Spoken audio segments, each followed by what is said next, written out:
the mere world. By now, we should all be on the same page about one key fact: that all reality does, has done, and will ever do is reflect to you a mere image of the attitude, beliefs, and actions you send out towards it. For this reason, a deep dive into the source of the image, you, will serve your reality transurfing experience well. The image you see in the world's mirror, it's all you. In addition, I wholeheartedly believe that reality transurfing has offered us the ultimate key to unlocking secret, magical sectors within the mirror, the soul frail.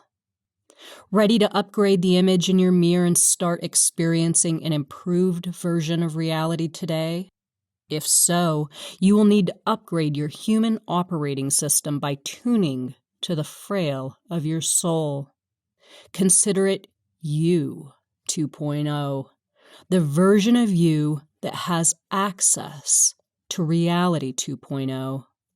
The best part of this formula is that your higher self already exists, as does the higher version of reality it exists in.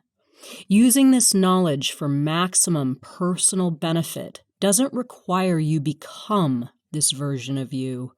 It requires you to undo something that has already been done and therefore reveal you.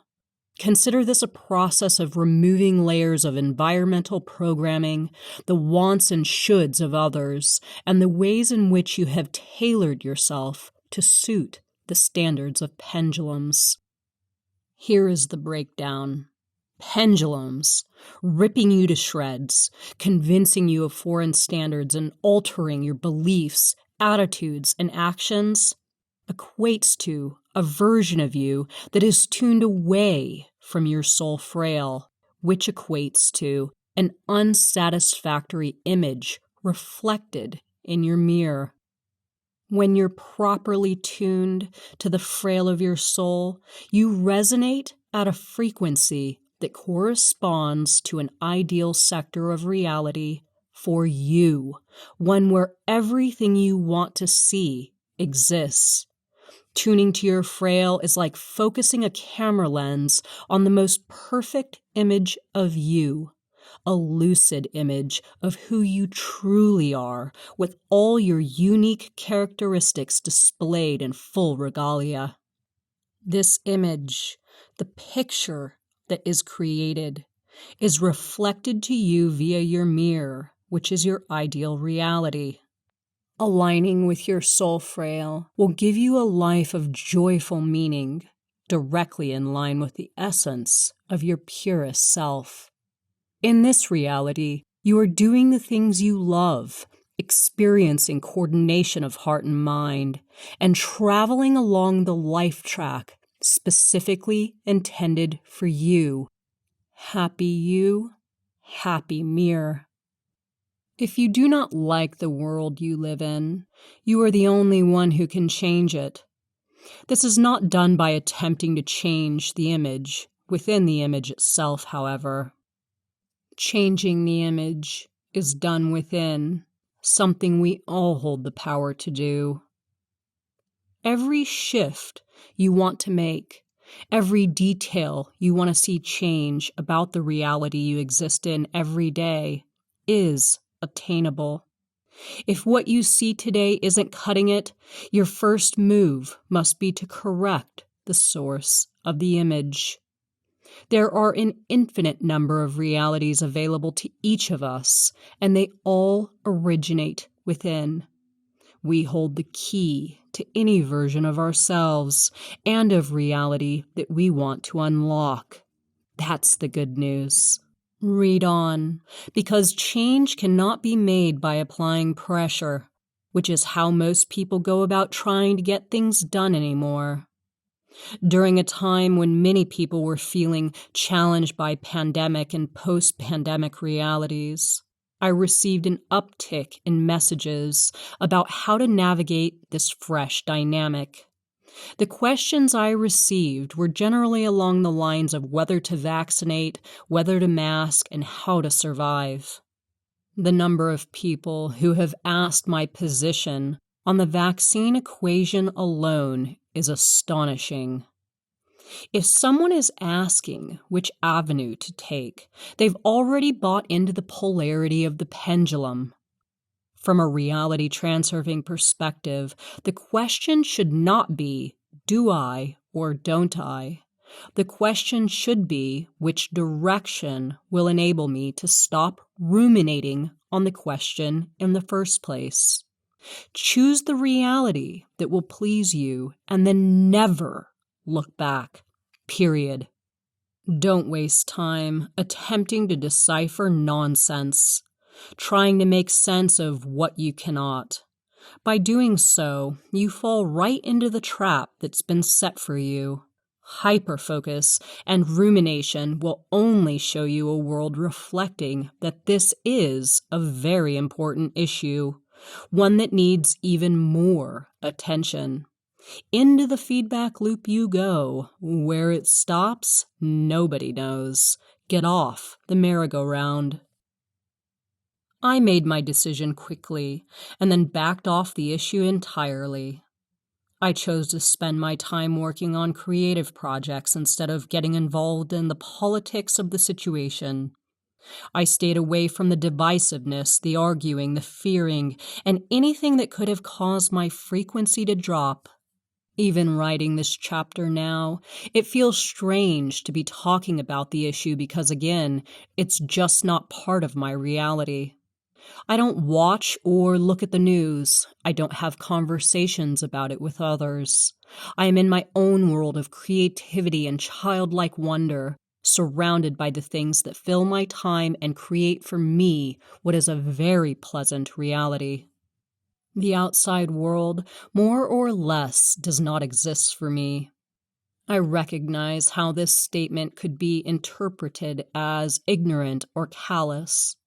Maybe you're thinking, well, what about for those of us for whom the outside world does exist, must exist? But I stand strong in my conviction that if you choose to succumb to the pendulums and relinquish your power as a creator to the things outside of your control, then that is your choice. The image in your mirror will be that of you bound up and tied in the same manner you have allowed yourself to become by your own mind. The more you focus on something you do not like, the more it becomes affixed in your world's mirror. Reality is extremely agreeable. In fact, this is the only way it operates. Whatever you believe to be true will be true. Whatever theory you buy into will be reflected to you with the manifested version of that reality. Transurfing is ultimately a practice of commanding the image you see, your reality. Whatever you focus on, either positively or negatively, will be reflected back to you. Count on it. Someone emailed me recently, enraged. They said people like me are the problem, that racism, injustice, animal cruelty, and the decline of the world are real problems. And that by choosing to stick my head in the sand, I am failing to create solution. They said if we all collectively got on board, these problems would cease to exist. The email continued with declarative statements about how selfish I am and how irresponsible I am for including others in my distorted ideas about reality. I was called reckless, non-caring, and an idiot because of my philosophy. To this day, I don't think I have ever found an email so entertaining. I responded, "You are absolutely right." They messaged me back, "What do you mean? You are admitting to all these things and still refusing to change? Well, that makes you a sociopath." I can't help but laugh at messages like this. I have yet to meet a social justice warrior, who is truly happy, or who has stopped for even a second to consider their part in creating misery for themselves. The more tuned in a person becomes to social topics and the injustice du jour, the angrier and more unwilling they become to consider a different perspective. On top of it, anyone who's nailed themselves to a cross, there seems to be a crop up of an intense and incessant urge to pressure others to conform to their belief system and acknowledge the dark version of reality it manifests. A life guided by righteous anger invites into it a constant cycle of discontent, misery, and submersion into everything that is wrong with the world. What strikes me as most outrageous is the belief that getting on Facebook and venting in the form of reshares and toxic purging, taking short breaks, of course, to let me know how I am failing to live up to my responsibility in the world, will eradicate hate. This cycle has undoubtedly contributed to the rising number of people living with depression, lack mentality, meaninglessness, low energy, suicidal ideation, and induced transitions. Reality gives us exactly what we choose, in abundance. Hence, why I believe so heartily in looking forward and up rather than downward and back. What does this mean exactly? It means maintaining your focus on the future that is in front of you. It means looking up, focusing on everything that is going well, everything that is right in your world, everything you are good at, everything you like, everything that is beautiful. Looking downward and back is focusing on the past, primarily in the ways that highlights what hasn't worked, what hasn't gone right, what's played out differently than you would have liked for it to, where you failed, where others have failed you. It's focusing also on all that isn't right in the present, imbalances you can't control, and the shadowy parts of the world affecting you in a negative way. Of course, there are various shades of thinking in between these two modes, but we choose forward and up or downward and back. Either you are primarily positive or primarily negative. If you're feeling triggered by this chapter so far, it might be worth checking in with yourself and asking why. Watch yourself, observe how you move through reality, and pay attention to what you express toward others with your words and attitude. You will see quite quickly which category you default toward. My default for a long time was negativity. If someone asked how my day was going, I was quick to express my discontent by explaining in every detail everything that wasn't working out. The deal had fallen through, the boyfriend was a monster, the trip I'd just gotten back from was a disaster. I focused on all that was wrong within my layer of reality. My focus would stir up the dust of similar circumstances and envelop me even further into a shit vortex, one that I'd created. I live like that most of my life. For me personally, the greatest takeaway from the reality transurfing modality is that there is evidence to support all theories. One is simply experiencing the version of reality they have chosen for themselves. Have you ever seen someone, or even yourself, experience a version of reality they didn't create? Undesirable things do happen, no doubt about it, but a single experience in this world is never all bad or all good. In every experience, there are elements of both. You can derive a tremendous amount of positive information from even the most serious of events. I mean, look at everything I gained from my epic nervous breakdown. At the time, I considered it to be the worst thing that had ever happened to me. Looking back now, I would say it was one of the best. In the last chapter, I disclosed how I had considered suicide at my lowest point, only to realize that I was being handed a gift. It's all about what you choose to extract. The event is neutral. What do you choose to extract? I now live in my little reality bubble, extracting everything from life that brings me joy. I have a nice big studio in the basement of my house where I set up all my lights, my books, and my video production equipment. I have a desk covered in little things that I love and a whiteboard hanging above it to write out my ideas and the various goals I want to accomplish across a given week. I have a wardrobe area overflowing with crop tops and space pants and fur coats, puppets, and high heels. I go down into my little world every day and luxuriate in my creative kingdom. I can spend nearly 12 hours in there at a time, taking breaks to play with my dogs, eat healthy food, or take a long hot bath. When I go out into the real world, I've centered myself well enough to do what's asked of me without fighting anyone for any reason.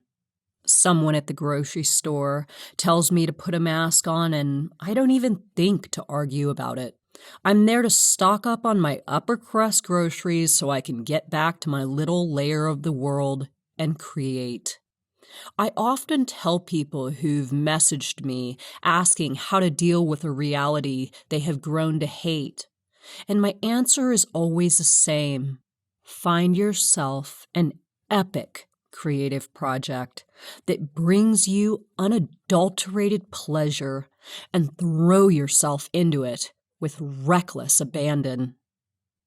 I struggle to find compassion for people who hate a reality they've both chosen and refuse to disconnect from. If you have grown discontent with your experience of life, do not go about trying to control it even more. Let go and give yourself the space to create a new image. If you think you are going to fix anything about the world by arguing with it or hating on it, you will continue to be gravely disappointed. As stated in the original teachings, the world is essentially asking you to play a game of guess what I am.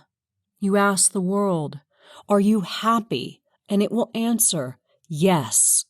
Are you mad? Yes. Joyful, depressing, yes, and yes. You get to choose. Getting back to forward and up thinking rather than downward and back, I want to acknowledge that our human nature doesn't always serve us well in this regard. Throughout history, and especially during prehistoric times, we had to focus on what was wrong to survive and evolve. Predators, injury and infection, starvation, you name it.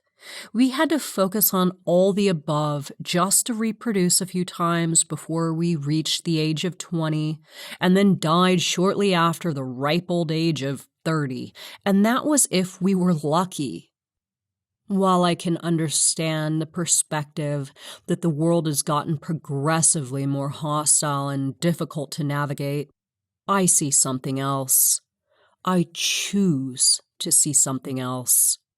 I see advanced medical technology, grocery stores brimming with nutritious treats, the ability to sit inside your home with the doors unlocked and little threat of a Viking tribe storming your town to rape and pillage. Looking back, you'll find that we live with less threat now than ever before. But even so, a whole part of our brain still operates on this instinctive level. It's called basal ganglia. What's a modern human to do when they're really, is no threat. Create it for themselves, of course. The world and its pendulums are more than happy to abide by feeding you with a steady supply of threatening variables. If you look for something scary, you will find it. If you look for confirmation that it's all going to hell, it'll be there. Want to buy into a world where you're powerless? Your world will serve it up lickety-split, the pendulum's favorite dish to serve. In the presence of all these scary distractions, there is no better antidote than dialing to the frail of your soul. When you're focused on this, nothing else really matters. Start regularly asking yourself, is this good for my frail? Spend one full day doing this to identify how many things you're participating in that have nothing to do with you. How much energy are you giving over to things that do not give you a positive experience or contribute to your upward trajectory? Cut out everything that doesn't serve you, and your mirror will thank you with a more pleasant reality. When you begin to ask yourself, is this good for my frail?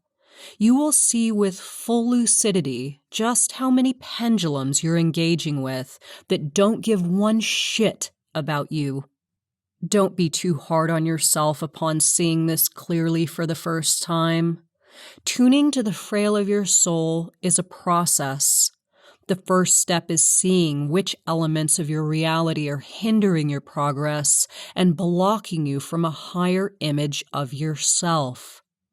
A few somewhat obvious pendulums to consider include divisive media, mind-numbing social media, Netflix binges of low-quality, meaningless shows. These big faceless pendulums are typically the easiest to call out. But then we get into some more delicate pendulums like friendships, romantic relationships, occupations. Ask yourself which part of you is showing up in these various aspects of your reality. Intimate relationships are a great place to start. In the self-development space, I see strong emphasis placed on cutting out toxic people. And yes, this is pertinent to the growth and healing process. But what I wish I saw more of was encouraging people to call out their own toxicity. Because surprise, if you have a toxic person in your life, or you are trapped in a toxic environment, you have a role to play. Start paying deep attention to you, your contribution, what you are feeding it, and what you're feeding the pendulum with. How are you perpetuating a dynamic that no longer serves you? Start addressing your own toxicity. It all boils down to discerning, honestly, what is helping you, what is hurting you, and what you are going to do to reconcile the whole lot of it. Again, focus on your frail. More on the frail coming up in part 2. Through the process of tuning to the frail of your soul, you'll get the chance to ponder big, life-changing stuff like your direction, purpose, and programming. Just as we must work out the equation of why we are experiencing the world the way we are, we must work out how to maximize our ability to seize the good stuff in life with another practice I've simply titled, Why Not? When I first started down the path of reality transurfing, people in my life at the time looked at me sideways. Primarily family members, but also a boyfriend I was with for a short time. All knew about the success I had experienced in my jewelry business, and then my camper van business. The people in my circle simply could not envision a path to success with transurfing, and honestly, neither could I. I had no idea how I was going to make myself available to do it full time, what that would look like, or the steps I would need to take to facilitate this new passion. I did know one thing, however. Nothing had ever felt so good, and I did believe that there was a way. I may not have been seeing my ideal reality reflected to me, but I believed it existed. That was the period when I started asking myself, why not? Did I truly believe this version of reality existed in the alternative space? Absolutely. Why wouldn't it? Do I believe in the possibility of finding a way to turn reality transurfing into the primary feature of my reality? Yes, why not? I stopped looking for confirmation that it couldn't work and started confirming how and why it would work. As you begin tuning into your frail, notice how the undesirable images, ones that cast doubt onto your mirror, begin fading out with ease. Naturally, there will be moments of static and undesirable feedback before your picture crystallizes because you are adjusting your antennas and finding a clear connection to the channel you want to experience. But pay more conscious attention to signs of steady improvement.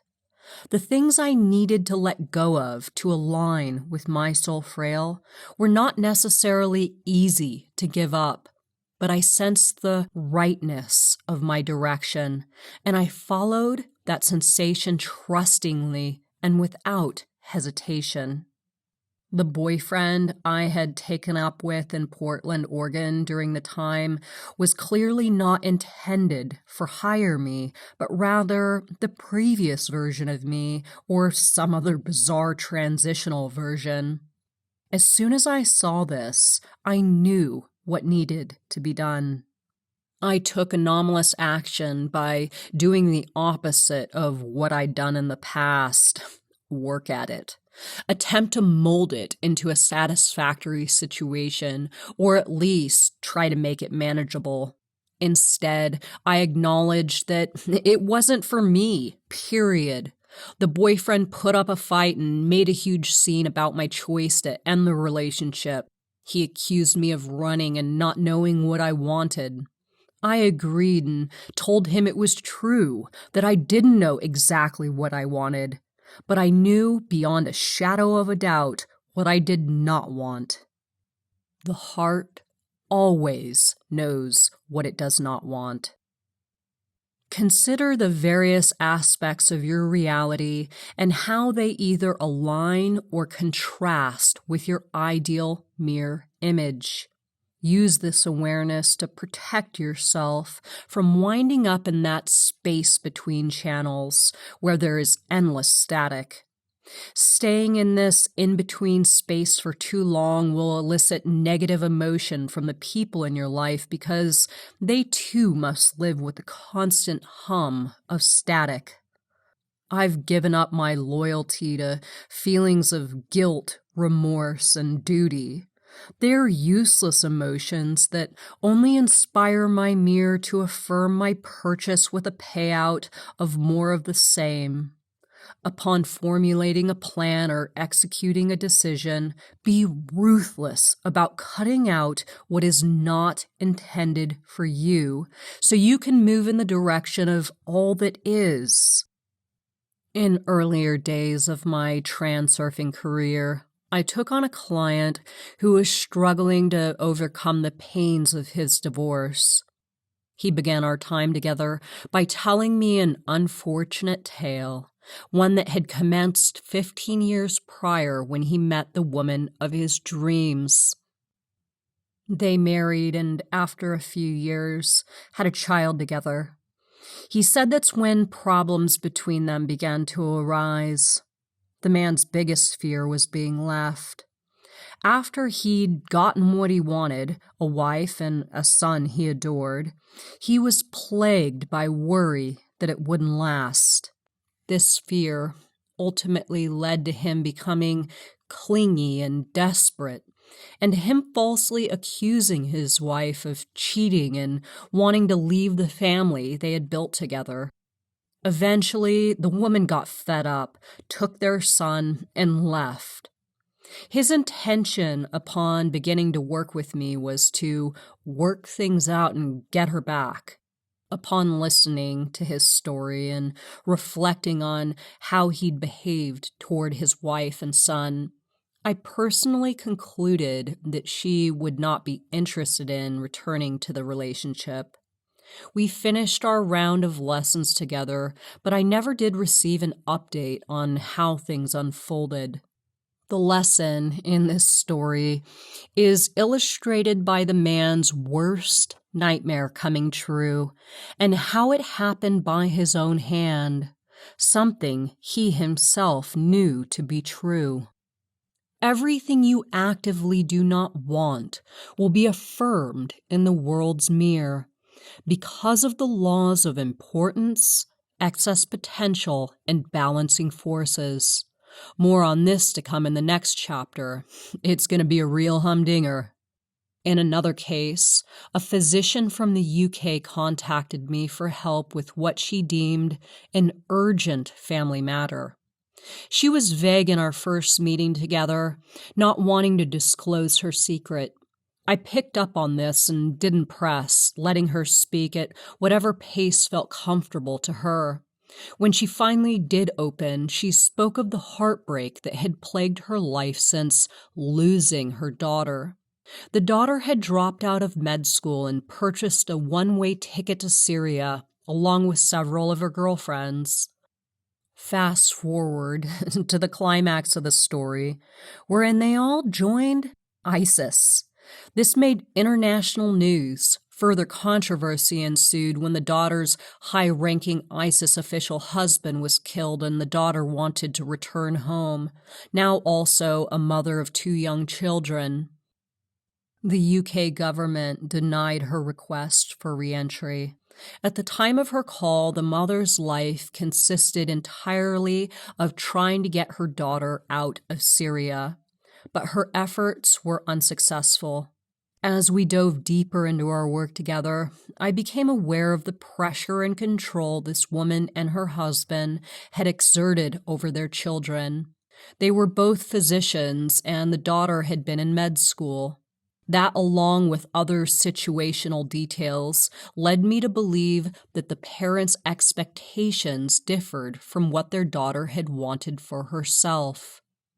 I am no one to judge. I'm simply recounting what I saw.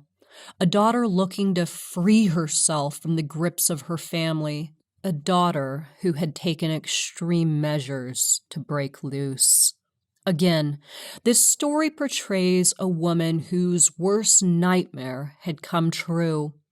Her attempts to control resulted in a monumental loss of control.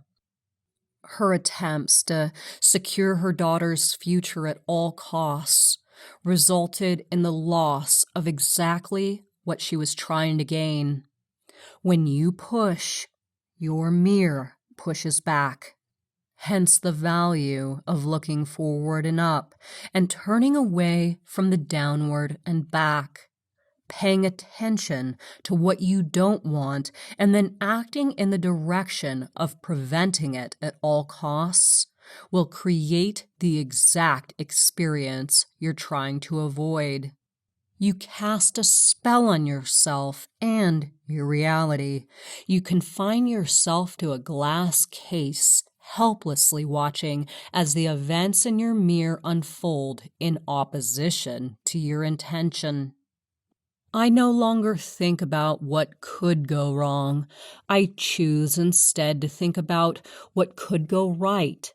I think about where I'm headed and acknowledge daily how lucky I am to have the gift of choice. I am committed to never forgetting it. I allow others to be who they are because I understand the consequence of expectations and the tension that they create in my layer of reality. I am with the man of my dreams, but know that if he decides someday that our relationship no longer serves him, my door will be wide open. I have no interest in applying any pressure whatsoever to my reality. I let things come in with ease, I let things flow out with ease, and I leave alone the things that are not intended for me. I allow others in my life the same grace and make sure to communicate as much. I am guided by the belief that what is supposed to be here now is here now, and what is not supposed to be here will leave in perfect timing. As a result, my mirror grants me a world of ease. This is a far cry from my past ways. Before leaving Los Angeles for the last time, my mirror was delivering me a product akin to those in the stories I shared earlier of the daughter joining ISIS and the man who was left by the woman of his dreams. I created exactly what I did not want to see. I was alone and ill, my reality prickly, uncomfortable, and filled with monsters. I used to introduce people to and then sell them drugs, snatch women's husbands up, and hustle my layer of the world. These transactions left me with a broken heart, addicted myself, and internally empty. I extracted from my reality much more than I deserved, and certainly more than I was giving. And as a result, my world took from me more than I had to give. If you want to receive something from your reality, you must be prepared to give it. This is precisely how my actions failed to line up with the version of reality I was wanting to experience. I was a taker, trying to pressure my reality into giving. Ultimately, I was left with no choice but to give it all up and wipe the slate clean. I declared personal and spiritual bankruptcy. It wasn't until I truly understood the nature of the mirror that I was able to see just what I had done and just how I could begin influencing it in a fresh and positive way. Everything I have today has come from me giving away all that I want my reality to give me. I stopped taking. If I want to experience a positive reality, I give to others what I believe will help them experience a positive version of reality. If I want to feel loved, I don't grasp and demand others to love me. I shower those I choose with all the love I have to give. If I want financial security, I work on supplying my reality with healthy valuables. What you take from this world without giving in return will slip quickly through your fingers. Our mirrors are in a constant state of balance and correction. You can only get away with imbalance for so long before your mirror cracks and responds. 2 more critical points regarding the mirror. Point 1. The mirror responds with a delay. We know this from the original teachings. You cannot expect your mirror to respond based on your decided upon time frame.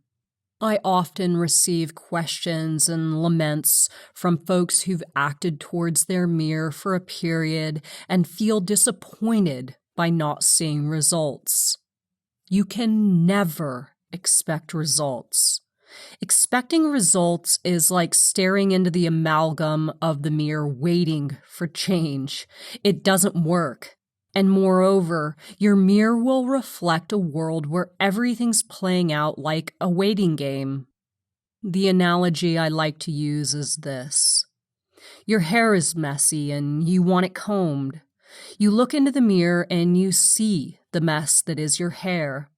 You attempt to fix your hair by reaching out to touch your reflection.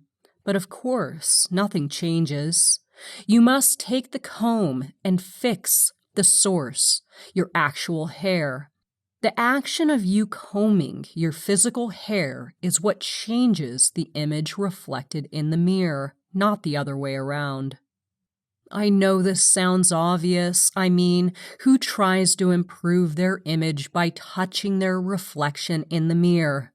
But this is how most people go about making changes in their lives and reality, by trying to fix the reflection by altering the reflection itself. People believe they must have the experience of something before they gain access to the feeling of that experience, but this isn't so. Example, I used to go around exclaiming, "I just want to feel loved." I used to demand this of my world. At my core, what I meant was I needed someone else to make me feel loved. But to attract the same frequency into my reality, I first needed to feel loved by myself, on my own accord, and radiate it out into my environment. It just doesn't work the other way around. People want to see something first, to feel it, but we must feel something before we can see it. Forget about the mirror. Don't even look at it. Forget about the human construct of time. Don't even think about it. Develop for yourself a world where you get to dive into creating and acting in the direction of the image you want to see. It will all come true in due time, without a doubt. I peek at my mirror occasionally just to affirm that there has been change, but that's it. My energy goes toward evolution and creativity. Don't get caught up in the illusions you see in the reflection. You are the illusion. Point 2. You cannot lie to your mirror. I often see people half-heartedly attempting to act like someone they're not just so they can experience the version of reality they think they will match up with that character. You can do this, but any effects will be short-lived. You cannot find heart and mind cohesion, i.e., your soul frail when you're in character, because your heart cannot lie. To create a beautiful, abundant, long-lasting image in the mirror, you need authenticity. Maybe you're thinking, but doesn't reality transurfing mean that we can go to any version of reality we want? And the answer is yes, it does, and yes, you can. But the life tracks that are intended for you, in line with the frail of your soul, will materialize with much greater ease. And they will feel the best anyway because they're intended for you. You can experience a reality that is intended for someone else, but it may be rough going. You will encounter roadblock after roadblock, and it won't feel very good. Isn't the goal of trying to experience whatever fantasy reality you have dreamt up ultimately to feel good? Trust that the reality your soul frail creates will outshine any life a pendulum could manufacture for you. Lastly, I would like to say that the mirror doesn't care about the circumstances behind an action. All it responds to are the facts. When someone does you wrong or harms you in any way and you retaliate, your mirror responds to the vengeance. It doesn't matter if your retaliation was justified or not. It just doesn't. The mirror couldn't care less about the details of why you did or are doing something. Plus, we build castles in our minds to justify poor behavior. Can you really trust your own appraisal of what is justified? You flip someone off on the freeway because they cut you off and almost killed you. All the mirror sees is your rage. You tune to a frequency that bears little benefit, and your mirror responds to that. It doesn't give a shit about the reasons, your excuses, or the circumstances behind what you put forth. The woman who lost her daughter to ISIS still wouldn't give up her ploy for control, even after all that had transpired. She convinced herself that the correct course of action was getting her daughter to a safe country, removing the children from her daughter's toxic belief system, and then immediately issuing a structure she deemed suitable. She felt entitled to doing this and justified in her actions. I knew, but struggled to show her, that this was the exact reason she wouldn't connect with her daughter again. In her plan, control and dissatisfaction were still her primary motivators. That frequency, the gear she was in, did not and never could correspond to what she wanted. She would never climb those layers of reality in that gear. Her mindset needed to evolve beyond the need for control. The mirror does not care why you are doing something.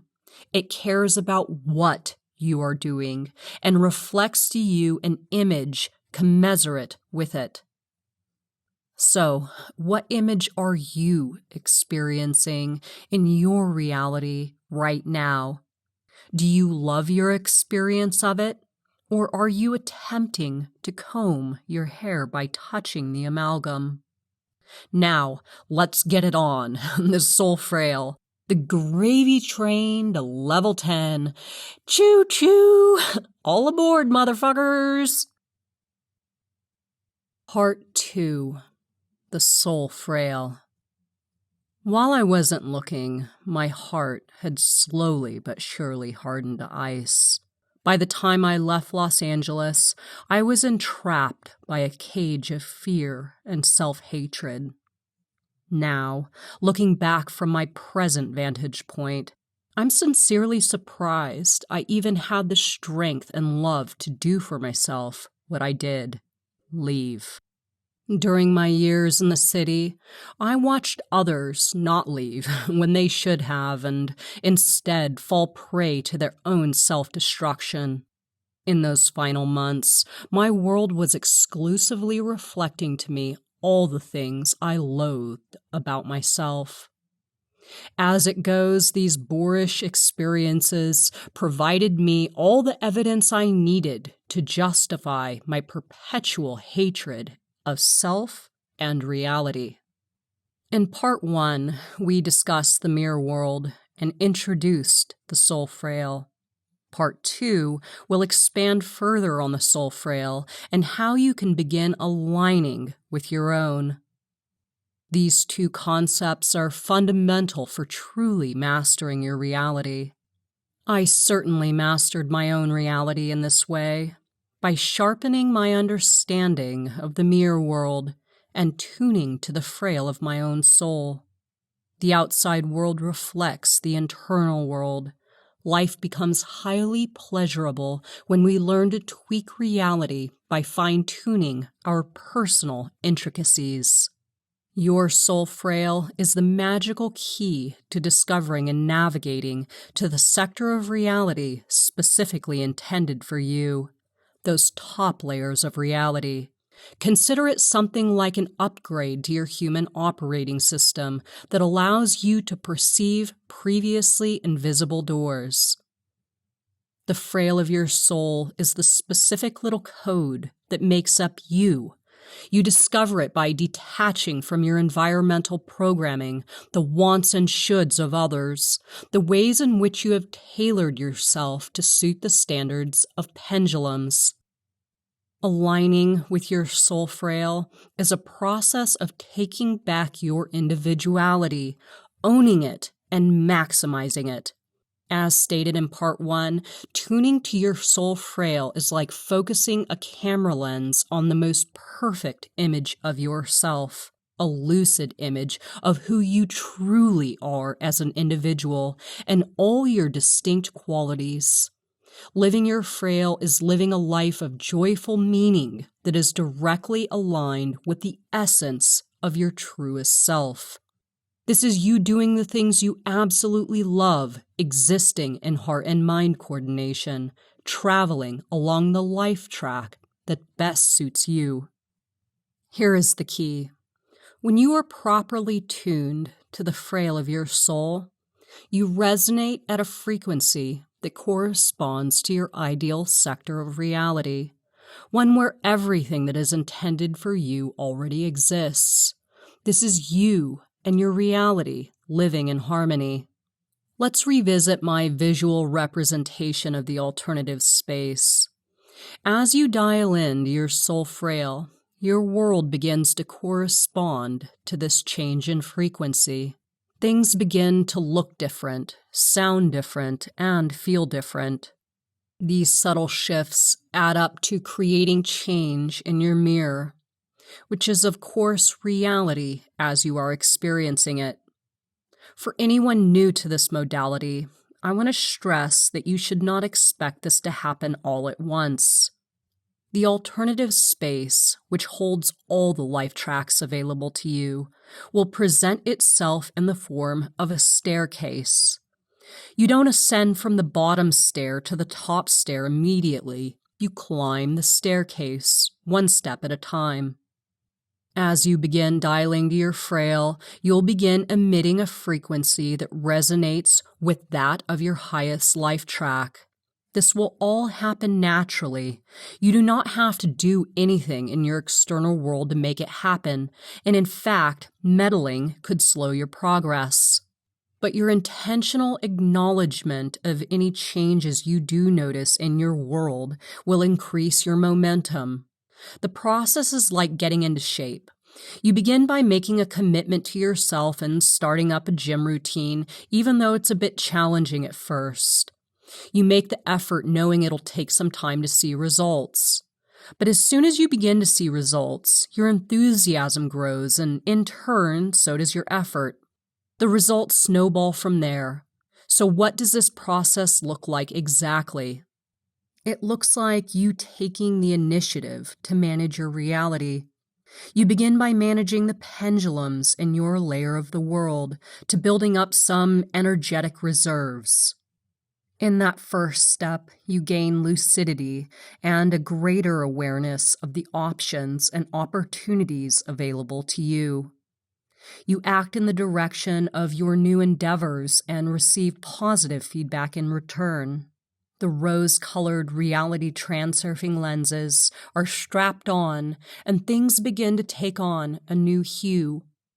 Life transforms before your eyes, and from there on out, the small internal adjustments create monumental shifts in your reality. So, my heart was closed by the time I left Los Angeles. I kept to myself and was generally a miserable person. Any engagement I did have with my environment was negative. I didn't even consider positivity an option. The world was what it was. I didn't question what I was seeing, what I was feeling, or consider the possibility that there was a relationship between the two. After finding this modality, I came to learn that I actually like people. I love engaging with strangers. Before then, a lifetime of conditioning, big city living, and self-preservation had closed me off and shut the door on positive interactions. Crazy shit, I know. At some point, I began allowing myself the luxury of dialing into the social aspect of my frail, one I had previously thought didn't exist. It was a slow practice, but one that has completely transformed my experience of reality. I prime my days by engaging with others on my morning walks. I smile and people smile back. I say hello and people say hello back. My world takes on a welcoming and warm tone, which I resonate with and get to carry with me throughout my day. This has now become a habit for me, and it's such an easy thing to do. I project love with an open heart, and oh my God, it actually works. Who would have thought? To reiterate, The change will not be instant, but it will be continual and progressive if you keep this knowledge and these practices near the forefront of your mind. The equation goes like this. You start tuning to the frail of your soul, and the mirror image starts changing. Once you recognize these changes and experience the shifts with all your senses, your frail gets reinforced by your world.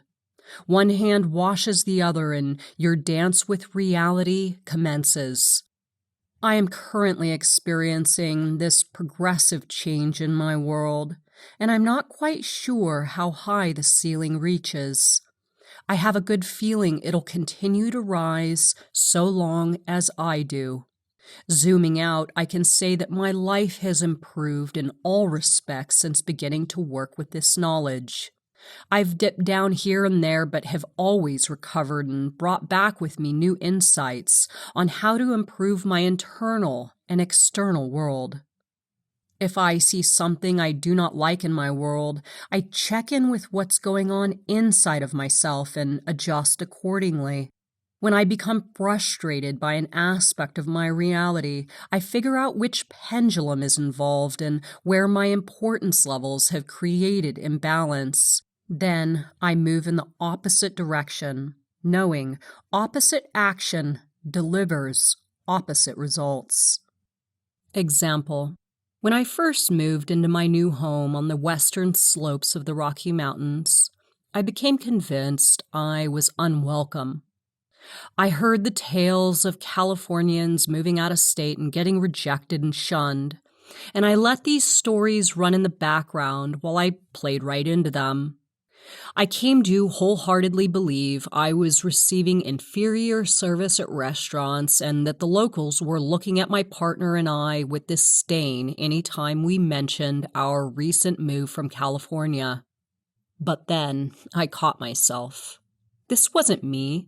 This was the work of a pendulum I'd unwittingly tuned into.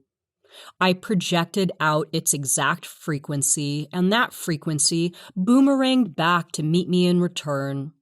I was energetically positioned to pick up on any sign of confirmation. People weren't rejecting me. I had cast myself in the role of person who gets rejected by locals, and my world simply agreed. Once I woke up to what I was experiencing and identified the source, I simply adjusted my lens. The external vibe disappeared almost instantaneously. I then resolved to turn myself away from that version of reality. From then on out, even if I did receive what I took to be a funny look after mentioning we were from California, it didn't get logged as proof of anything. To the best of my ability, I keep myself dialed to my frail regardless of the circumstance.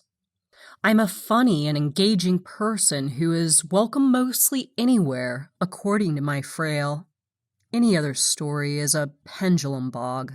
I keep my feedback loop as clean as possible, pay attention to my experience, and tune into pleasantness and out of darkness, unless it brings me pleasure. It's a systematic process of self-observation and a heightened awareness of what my reality is showing me. If I don't like my experience, I change the channel.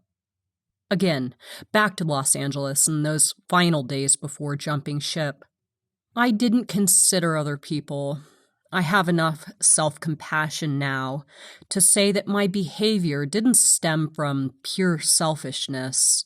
I was just in crisis and lacked the energy to care for or about anyone else. Even if I had the thought of helping another person back then, it would have been inappropriate and all my efforts would have been futile.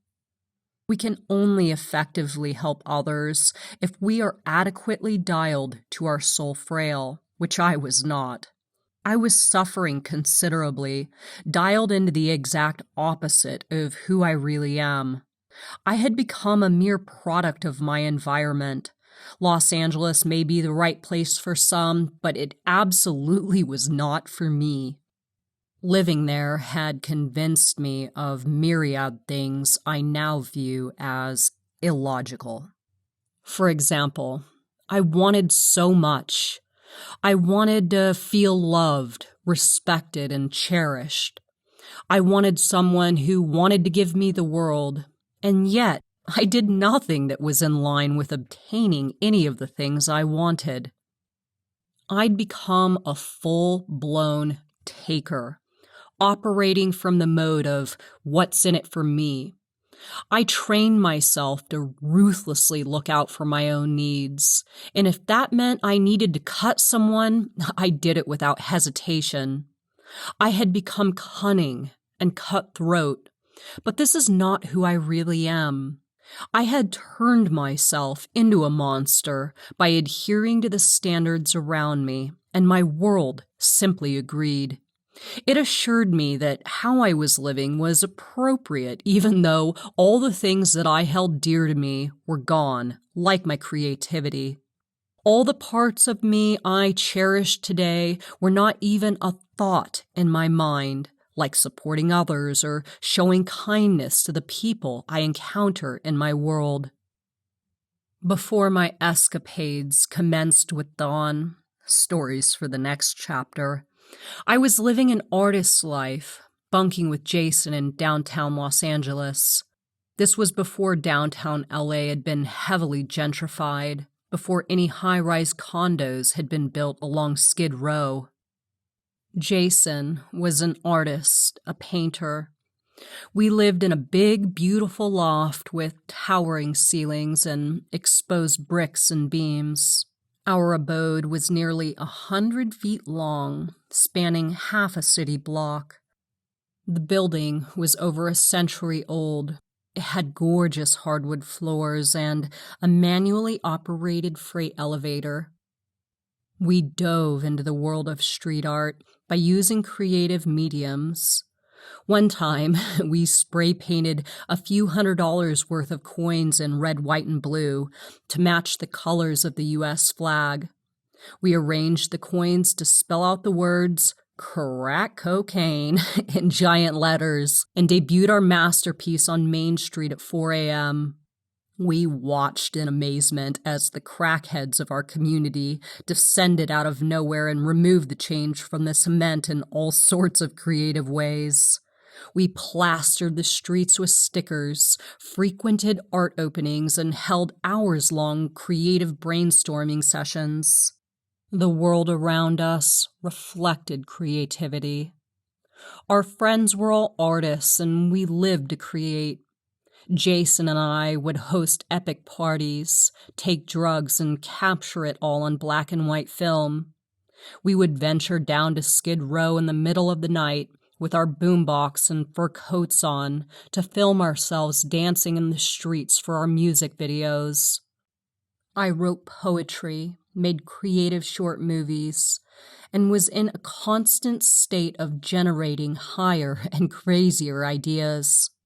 I maintained a side relationship with some world-famous artist/movie star and felt like the coolest shit in town because of it. My relationship with Jason was comfortable, open, and inspiring. He supported me dancing and fueled my flames with his own creativity. It was a great reality, but it wasn't my own. I was restless, still wanting more because I wasn't tuned to the frail of my soul. I was tuned to Jason's. Something didn't feel right, and that gap between myself and my frail was where Mr. Duplicity snuck through into my world. I was convinced by then that the life of a broke artist girlfriend just wasn't going to cut it for me. And that is exactly how it happens. Pendulums convince us of some random made-up rule, and then before we know it, it's out with the old and in with the new. While these sudden transformations may not deliver what's really intended for you, they may help you determine what's not for you if you pay attention. As a transurfer, I do not tend to regret. This modality offers us the law of advantage, a refreshing perspective. This law says everything that happens, seemingly to spite us, is really moving us in the direction of our intention. Everything happens for you, toward the aim of you growing and thriving and experiencing what you must to evolve. But if there is one thing I regret in my life, it is how I treated Jason when I left him for Dawn. I had convinced myself Jason was dead weight. He experienced long bouts of depression, unemployment, and didn't care about money in the slightest. Much of the time, I was tasked with floating our boat, and I eventually just became exhausted by the responsibility. Running my jewelry business, dancing at night, paying for everything, and keeping up with all my little side relationships ran me ragged. So much so that when Don came along with his grand displays of love for me, I was easily convinced that going with him would be the easier path. I sold Jason out for a married man 30 plus years my senior. Oh, the tangled webs we weave. The pendulums around me assured me it absolutely was the right thing to do. There was no doubt in my mind until my world began showing me the error of my ways. The decision moved me further away from my frail, and immediately my world responded by showing me strange and distorted hues. My creativity died. The new pendulum I was involved with didn't value creativity, so I gave up on it. I became obsessed with my image, my weight, and Dawn's every word. Shit got dark fast. One evening, at my office, a client came by to look at a piece of jewelry. I buzzed her in the security door and got up to give her a hug. "Oh, wow, you look like you need a hamburger," she said as we embraced. As we sat on my office couch catching up, I noticed something off in her behavior toward me. Why does she keep asking me if everything is okay? I wondered. I told her things were great and that I was living the life of my dreams. She bought the piece she'd come for and we said goodbye. The next day I received this text from her. "It was really nice seeing you yesterday, Renee. I just want to say that if you're in trouble or if there's anything you want to talk about, I'm here for you." "What do you mean?" I replied. "I was just surprised to see how thin you are. It upset me a bit. Please don't be mad at me for saying so. I'm just concerned." I wasn't mad. I was shocked because I thought I still needed to lose a few more pounds. Packing to move a few months ago, I saw a picture of myself from those times, and I was, indeed, ill. When the shock of her statement wore off, I was overcome by a feeling of insult. I thought my friend was trying to one-up me somehow.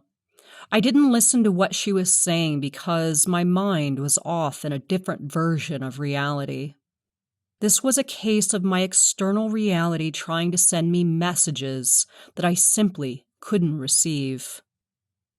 Losing contact with your frail is dangerous. The further we tune out of our soul frail, the more lost we become to distant sectors in the alternative space.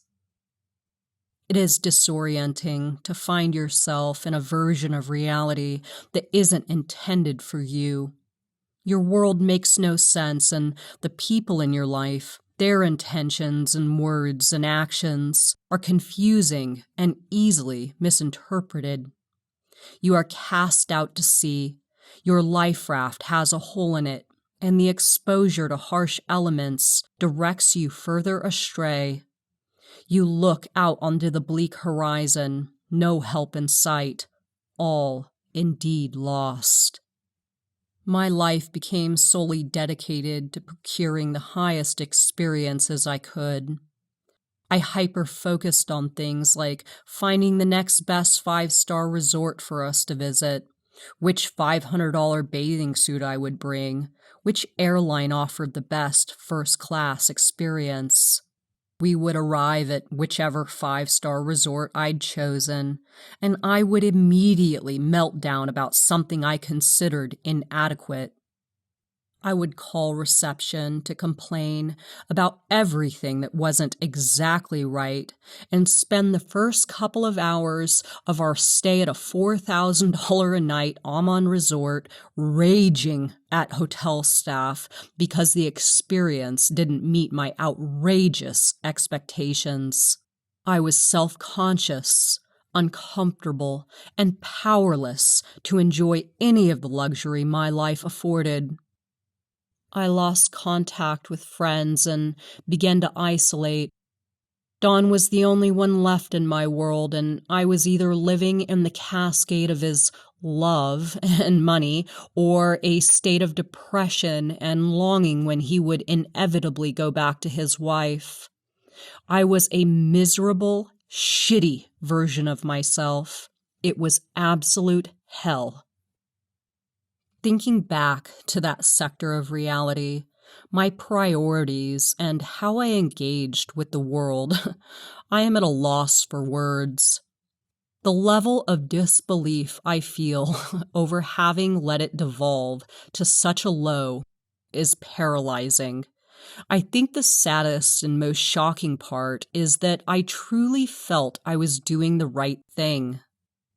If you aren't hip to their game, pendulums will extinguish your frail. That is what happened to me when I was with Dawn. My light dimmed dramatically. My soul frail got extinguished. Pendulums were on me like fucking zombies, chewing my face right off. I had brief moments of lucidity, but they faded quickly. I once tried to rescue myself by buying a sailboat, my Antevassan. Dawn and I would spend weeks at a time sailing the Channel Islands, swimming naked and lounging around the boat, cooking and fishing and making love. One day, I was sitting at my built-in vanity, and a seal swam right up to the porthole and popped his head inside. It was a beautiful life in many ways, but again, it was not my own. I believed I loved everything about the ocean and the experience of sailing, but really, I had tuned once again to the frail of another, Don. By the time I met Don, he had sailed around the world several times. He carried an adventurous, otherworldly spirit. He was the real-life Dos Equis guy, the most interesting man in the world. He bought his first boat in his 20s and after a lifetime of sailing had epic tales to tell. Like the time his boat flooded with water in the dead of night halfway to northern Europe, and he found himself completely alone fighting for survival.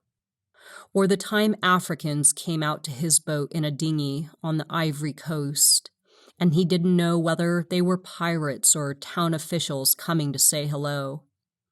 Don had spent months alone anchored in the South Pacific, fishing and swimming with seals.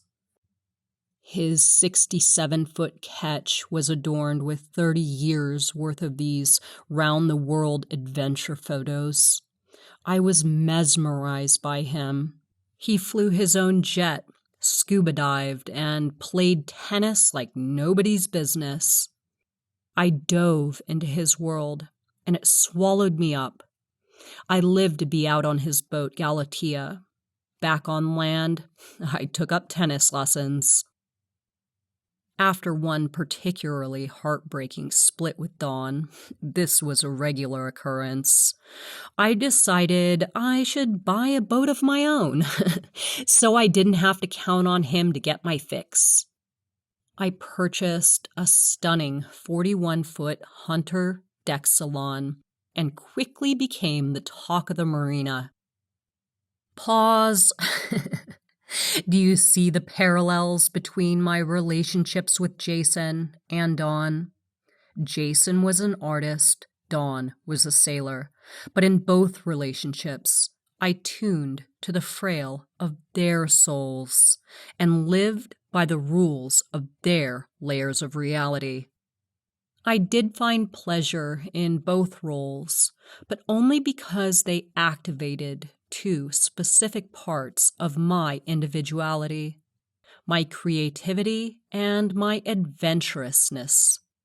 Living as an artist or a sailor wasn't in line with my soul frail, but I was grasping at meaning, so I took what I thought would provide me some. Think back to a time when you felt like you were living in the wrong layer of reality. Maybe there were feel-good moments, especially if the aspects of that life track were enjoyable. But if that life track wasn't ultimately intended for you, things likely did not maintain or satisfy you long-term. Are you experiencing this right now?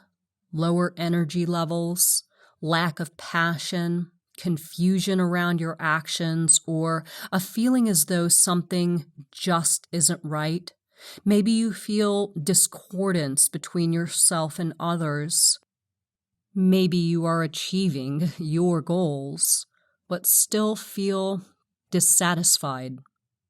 When people come to me asking whether they are tuned to their frail, this is what I tell them. Get yourself somewhere quiet. Take an early morning hike or a relaxing bath.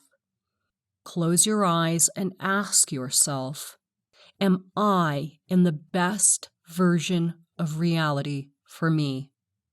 If you do not hear a resounding yes, it may be time to do some tuning.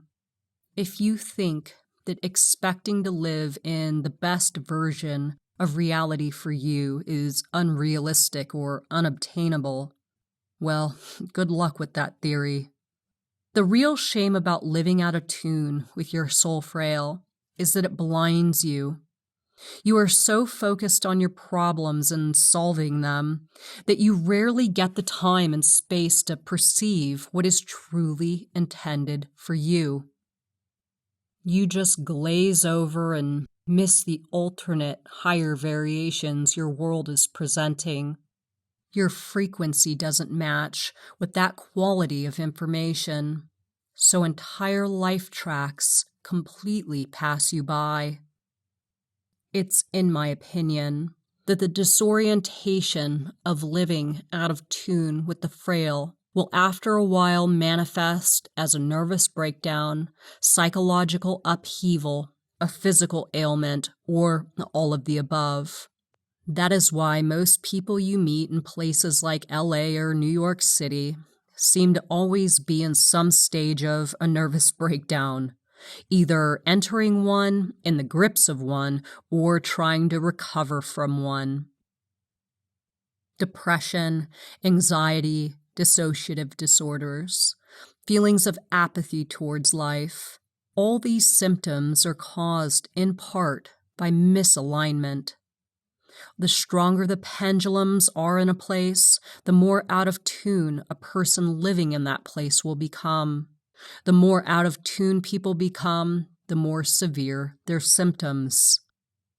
The soul is crying out, gasping for air, and releasing an onslaught of symptoms to get the attention of the lower self. Autoimmune issues, IBS, unexplainable rashes, acne, fibromyalgia. I believe all these ailments present themselves like an allergic response to prolonged disconnect from the soul frail. Of course, some folks have genetic predispositions, but pair that with a soul desperate to be heard, and shit starts to pop off. Usually, at the onset of mental illness, say depression or anxiety, the sole focus of the person experiencing the unpleasant symptoms is to alleviate the symptoms rather than address the cause. Most people trap themselves in a vortex by trying to manage the effects, so much so that they completely disregard where they are stemming from in the first place. A person who is tuned to their frail is a person who is creating their own reality. Few and far between, these people live life according to their rules and are still somehow successful. They spend their time how they please and create a layer of reality that reflects their individuality. Their external environment is in complete agreement, no pushback. Have you encountered someone whose life experience is truly unique, who seems content with everything they have and do, maybe to the extent that causes you to ask yourself, how do they do it? This person is tuned to the frail of their soul. You'll find these people to be successful artists or entrepreneurs pouring everything they've got into their passion and loving it. They're the travel writers of the world, the authors of masterpieces, the successful brain surgeons cracking jokes to their medical team and listening to heavy metal while performing an operation. They're the people who seem to stand out from the herd, thriving and alive. These humans are tuned to the frail of their soul. You'll recognize these lucky folks because they carry themselves highly. They may have fashion flair, seem particularly charismatic, or like they are vibrating. If you see someone like this, strike up a conversation with them. You'll gain a little boost of energy by osmosis. As I began to tune to my frail, very interesting things began to happen to me. I first noticed the shift out in public. People would approach me in the grocery store and strike up conversation out of nowhere in my small rural town. I would be in sweats and muddy sneakers and a baseball cap, wearing no makeup, meandering around in the health food aisle of the supermarket, and I'd hear someone say, "Hello," over my shoulder. Coming from Los Angeles, where everyone seemed to have a motive, I questioned what was going on. The first couple of times this happened, I shut down conversation quickly and got the hell out of there. Something was clearly wrong. Then I noticed it happening virtually everywhere I went, and there was no through line in terms of the type of person who approached me. One day it was the old lady on the electric grocery cart. The next was a waving 3-year-old boy who was trying to give me his toy. My frequency became attractive to others. In turn, I was tuning to a new sector. At that time, I was transurfing and spending quite a bit of time outdoors. I would walk to the back of my grandparents' property, prop myself against a tree, look towards the wooded area, and tune. I was still struggling with the aftermath of having been poorly medicated after my manic episode. Later, I was diagnosed with severe PTSD. I struggled with insomnia and anxiety, but began the healing process, listening to the rustle of the morning stars in the comfort of my grandparents' house. My life felt like a cakewalk compared to when I was living in Los Angeles. One morning, I got out of the shower, and as I was towel drying myself off in the steamy bathroom, I started thinking about how lucky I was to have this set up. I had plenty of money in the bank and no debt. I could operate my jewelry business with 1/10 of the energy I had previously been putting in and still make my monthly overhead. I had bought a brand new, beautiful Airstream and parked it on the back of my grandparents' property. It was springtime, which is gorgeous in Oregon. There were flowers everywhere, clean air, mountains. I could breathe.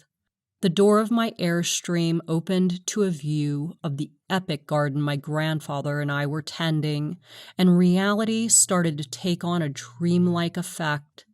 I thought to myself, I could ride this for a while. That moment in the bathroom, however, something struck as still feeling off. I thought to myself, this is amazing, but what am I going to leave behind? Who am I helping? Do I want a life centered around just coasting? I had never had a thought like that before. Something must have come through. I wiped away the fog on the mirror and looked at my face. I felt something very meaningful in that moment, like what was intended for me showed up at the exact right time. My higher self, or whatever exactly the voice was, told me to bring reality transurfing to the world in a much bigger way. I had no idea what that meant, what it would look like, or what to do next. I did know one thing, though. I felt something in the days after that I had never felt before. Colors were more vivid. There was a sweet smell in the air, and I started to feel good. I remember driving into town to cruise around. I went for a swim at the YMCA and stopped at the grocery outlet afterwards to buy some sweets and then drove down to the river. I watched a man fly fishing and started a conversation with an older woman who was walking her 2 small dogs. I sat alone then and just watched the world. I was totally present. I wasn't thinking about my past or concerned with my future. I was enjoying my reality. It was working.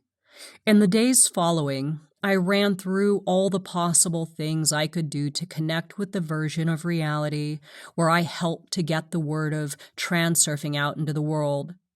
I had no social media at the time. In fact, I was ardently against it. But I created an Instagram account and began posting small quotes from the book. Surprisingly, people started to comment and follow me. However small my beginning, I felt like I was contributing something. At the YMCA where I swam, I began to make friends with some older, regular swimmers, primarily retired people. In the locker room one day, a gal invited me over to her house for a brunch party with some other swimmers.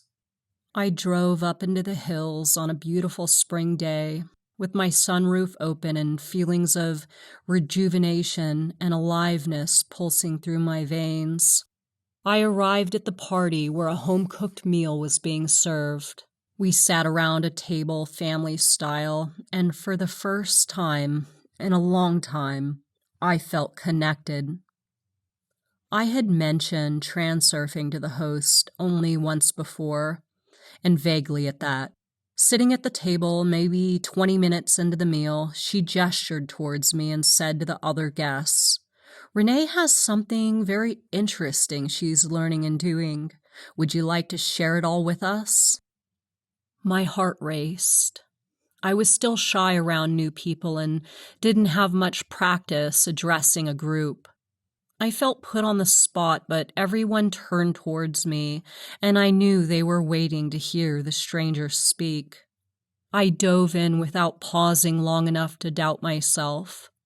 I told everyone that transurfing was a specific set of concepts to help understand, navigate, and improve your experience of reality. I gave them the G-rated version of how I had arrived in Oregon and explained the personal improvements I'd experienced since beginning to use reality transurfing. I broke it all down in about 15 minutes while everyone just ate and listened. There I was, in a small, conservative Oregon town, talking transurfing and recounting my nervous breakdown to a group of complete strangers. One guy at the table, who drove a red convertible Corvette, said, "Wow, I think I've been transurfing my whole life without knowing it." The people all laughed, breaking what had been an intense moment of silence. They got it. I felt proud and a little surprised by how effectively I had communicated my ideas. A couple of people seemed intrigued, and one person even told me that they would listen to the audiobook on YouTube. Later, at the YMCA, that same person asked me a few follow-up questions, and I did my best to clarify. I was tuning to the frail of my soul. I drove home that day, after brunch, through the hills of Roseburg, luxuriating in the present moment. I was comfortable and satisfied with the rosy hues my mirror was reflecting. I started to feel as though I was living in the right version of reality. Many life track shifts were still to come. I didn't stay in Roseburg for long, but each move I made from that point on was in the direction of my new calling and my soul frail. A few things that held value for me became meaningless. I got rid of the luxury car and bought a pickup truck. I began to gain weight and got rid of my 00 jeans, intending to never fit back into them again. I sold nearly everything I owned, holding on to only my inventory of jewelry, books, and artwork. A year or so later, I flew to Russia to meet Vadim Zeland, and he gave me his best wishes. I came back to the U.S. and dove into something I never in a million years saw myself doing, creating a curriculum and building out lesson plans and programs to help others. I would sit in my Airstream and write for hours, breaking to water my garden or go for a walk with my grandpa. In the evenings, I would practice giving seminar-like lessons to my grandparents after dinner. My grandmother would say the cutest things like, "So when your grandpa starts getting on me about this or that, that's a pendulum, right?" "This all sounds like a crock of bullshit to me," Grandpa would jab back. One day I heard them getting into it in the kitchen, some small household squabble over a chore. "I don't have to accept this pendulum," I heard my grandmother say with pride.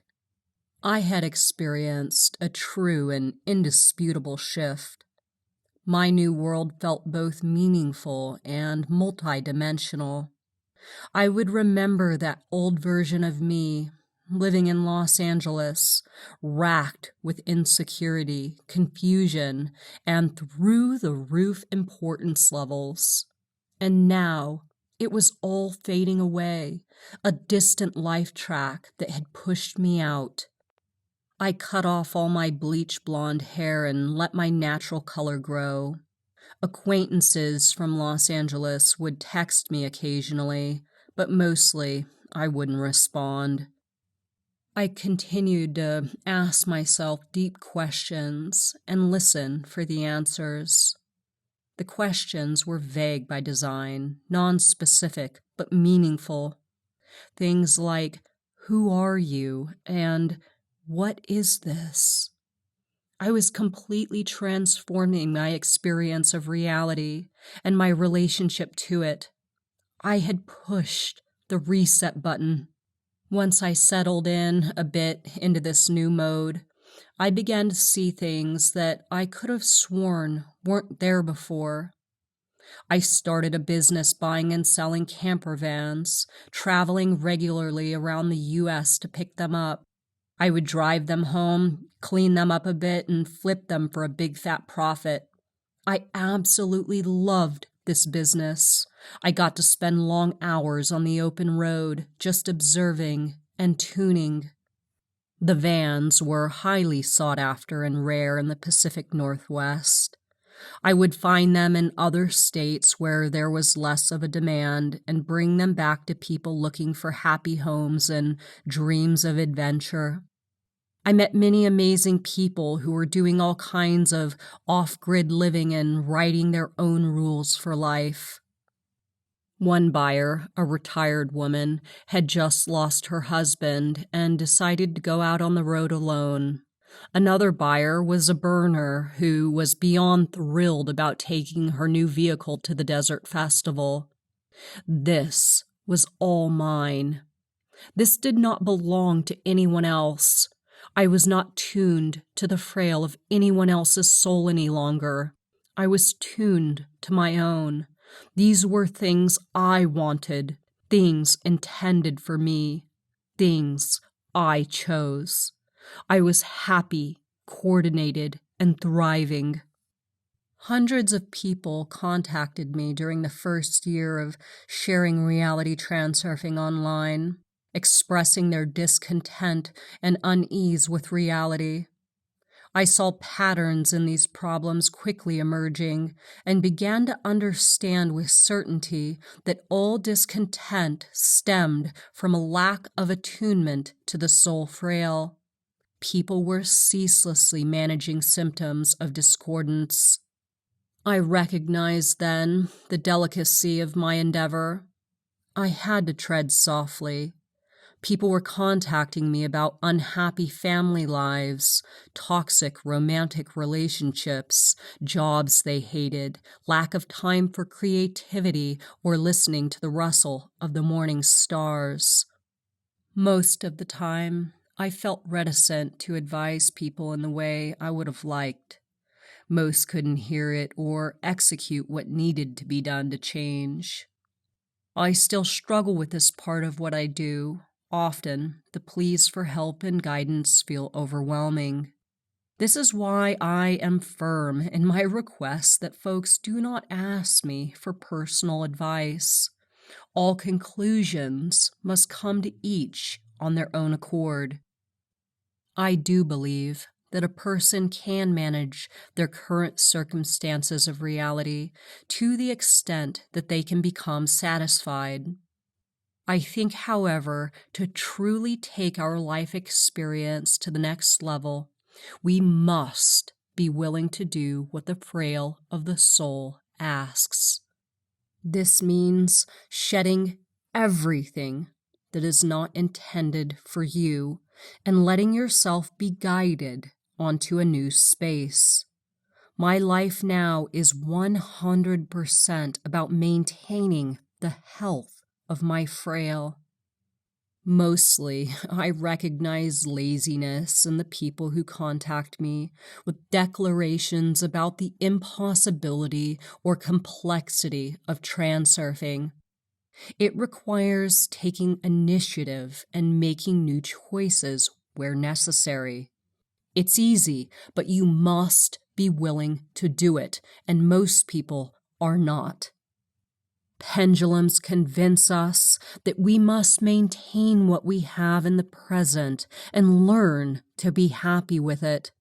We act like gamblers at a poker match, bluffing even with a mediocre hand. We don't want to accept that we may have chosen things not intended for us. So we spend huge swaths of energy and time, years and decades defending and supporting those decisions, instead of just making new ones. This can be hard to face, and oftentimes others are involved who may feel wronged by the transurfer's process. So people just choose to stay stuck. Reality transurfing has the power to disrupt your current script and completely overhaul your reality, as it did mine. You can also use it within your current circumstances to help shift things around to an extent that life offers more pleasantries and a nicer, more lubricated external world. It is entirely up to you how you want to use it and how far you choose to go. I'm willing to take it all the way and let the transurfing community watch. I trust my world and myself these days and know without a shadow of a doubt that my frail won't lead me astray. Oh, and all those shitty parts of my past, well, I got lucky. I got to go places and see parts of myself I never want to experience again. Those experiences help me to this day to stay on course, and for that, I'm infinitely grateful. So, I will leave you with this, dear friend. Are you who you want to be today? Is your mirror reflecting back to you a magical vibration originating within? Is there some work to do? Some tuning, perhaps? Great, because I'm here for it. In the next chapter, we will slay the metaphysical dragon of importance, excess potential, and balancing forces. Get down on it.